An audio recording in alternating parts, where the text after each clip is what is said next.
করেন এই কয়েকটা দিন এবং ডক্টর কালাম সাহেব প্রস্তুত করব 12 তারিখের পরে 7 দিন পর্যন্ত ঘুমাক থাকবেন না বিদ্যুৎ মিছিলের আওয়াজ শুনে এমনি না হয়ে উঠবে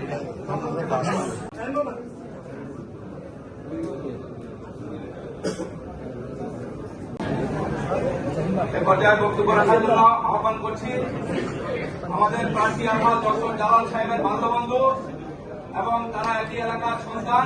আসসালামু আলাইকুম। আমি বক্তব্য রাখবো না, দুটো কথা বলি। আমি একটু নিজের স্বার্থের কথাটা বলি। আমার বাড়ি ফতেপুর ইউনিয়নে।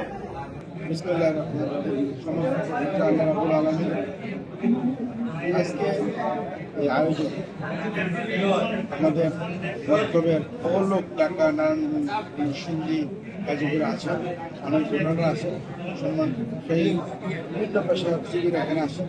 ওনাদের সম্মান, ওনাদের শ্রদ্ধাবাদী আমরা একটা মতবিনিময় অনুষ্ঠান আয়োজন করেছি।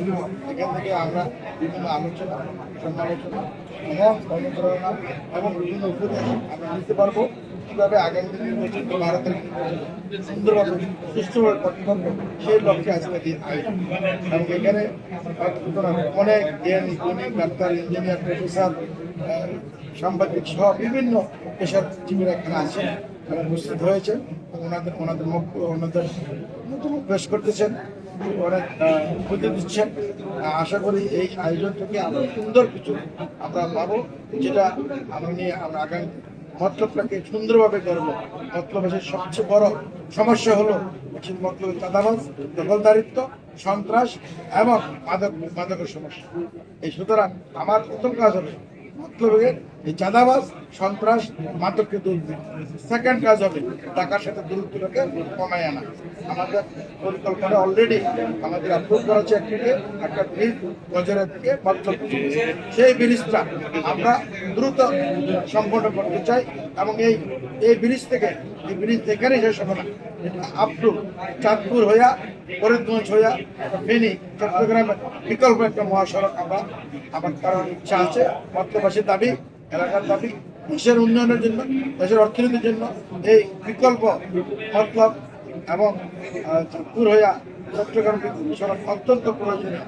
সেটা ইনশাল্লাহ করার আশা রাখি। পাশাপাশি মতলব থেকে আরেকটা মহাসড়ক আমরা মতলবের একরাশপুর হয়ে আমরা এই ব্রিজ থেকে আরেকটা ব্রিজ হয়ে এটা শরীয়তপুর যাবে, যার ফলে খুলনা যশোরের গাড়িগুলি তখন চিটাঙ্গা যেতে চিটাঙ্গা গাড়িগুলি এই খুলনা যশোরে সহজ হবে এবং এতে দেশের অনেক ফল যোগ হবে। এই অ্যাকশন মূল হলো আমাদের কাজে।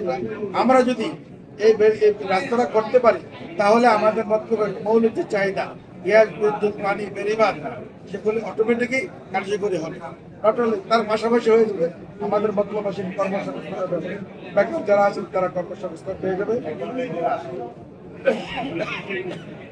মতলব নিষ্কৃত এলাকা, সুতরাং এটা রাতারাতি পর্যটনে পরিণত হয়ে যাবে। এবং মা বোনরা যারা আছেন তাদের জন্য বিশেষ প্রকল্প থাকবে, প্রশিক্ষণ থাকবে, তাদের হাতে কলমে কাজ শিখে তাদের জন্য সম্মানজনক এবং তাদের কর্ম ব্যবস্থা করা হবে।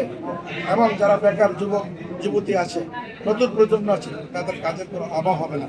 যেহেতু মতলব হয়ে যাবে শিল্প, কারখানা, বাণিজ্য, ব্যবসার একটা কেন্দ্র এবং একটা অত্যাধুনিক একটা শহরে